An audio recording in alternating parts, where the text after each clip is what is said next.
ಅಶ್ವಥ್ ನಾರಾಯಣ್ಗೆ ಸ್ವಲ್ಪ ಗಂಟ್ಲು ಜಾಸ್ತಿ ಇದೆ. ನಮಗೂ ಮೊದಲೆಲ್ಲ ಇತ್ತು, ಈಗ ಕಡಿಮೆ ಆಗಿದೆ ಸ್ವಲ್ಪ.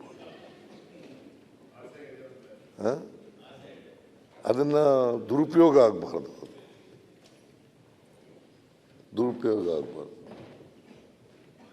ಈಗ ಜಾರ್ಜು ಭಾಳ ಸೀನಿಯರ್ ಮನುಷ್ಯ.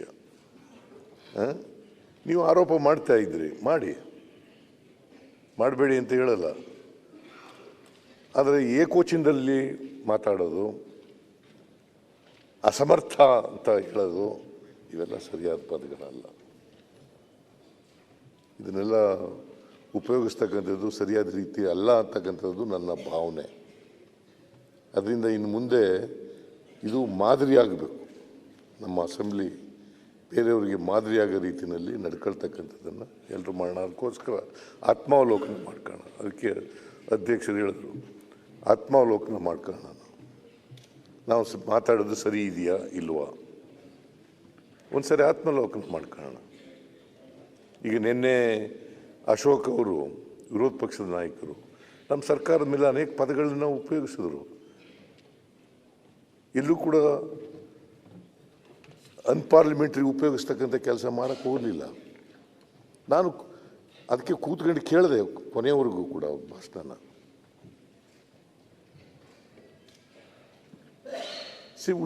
ಸರ್ಕಾರಕ್ಕೆ ಉತ್ತರ ಕೊಡಬೇಕಾದಾಗ ಕೊಡ್ತದೆ.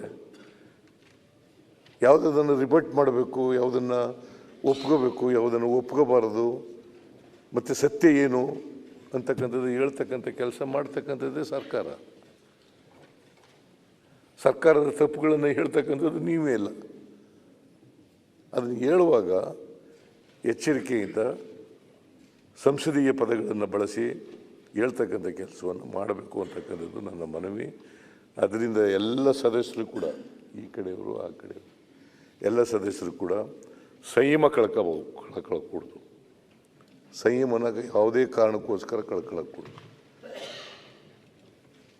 ಆ ಸಂಯಮವನ್ನು ಇಟ್ಕೊಂಡು ನಾವು ಮಾತಾಡ್ತಕ್ಕಂಥದ್ದನ್ನು ಮಾಡಬೇಕು. ಇಲ್ಲಿ ನಾವು ವಿಧಾನಸಭೆ ಇದೆಯಲ್ಲ, ಇಲ್ಲಿ ಸಮಾಜದ ಎಲ್ಲ ಸಮಸ್ಯೆಗಳನ್ನು ಚರ್ಚೆ ಮಾಡ್ತಕ್ಕಂಥದ್ದು. ಹೊಸ ಸಮಾಜವನ್ನು ನಿರ್ಮಾಣ ಮಾಡಲಿಕ್ಕೋಸ್ಕರ ಏನು ಮಾಡಬೇಕು ಅಂತ ಯೋಚನೆ ಮಾಡಬೇಕಾಗಿರ್ತಕ್ಕಂಥದ್ದು. ಅದನ್ನು ನಾವೆಲ್ಲ ಮಾಡೋಣ. ಅದರಿಂದ ಭಾಳ ಒಳ್ಳೆಯ ಪದ ಉಪಯೋಗಿಸಿದ್ರಿ, ಆತ್ಮಾವಲೋಕನ, ಆತ್ಮವಿಮರ್ಶೆ.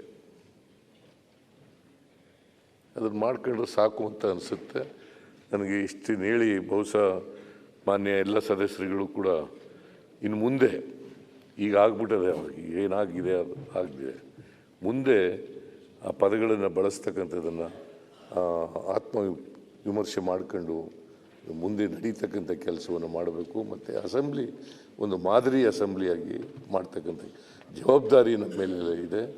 ಆ ಜವಾಬ್ದಾರಿಯನ್ನು ಸರಿಯಾದ ಮಾರ್ಗದಲ್ಲಿ ಉಪಯೋಗಿಸೋಣ ಅಂತೇಳಿ ಹೇಳಿ ನಿಮಗೆ ಓದಿಸಿ ನನ್ನ ಮಾತು ಮುಗಿಸ್ತೇನೆ.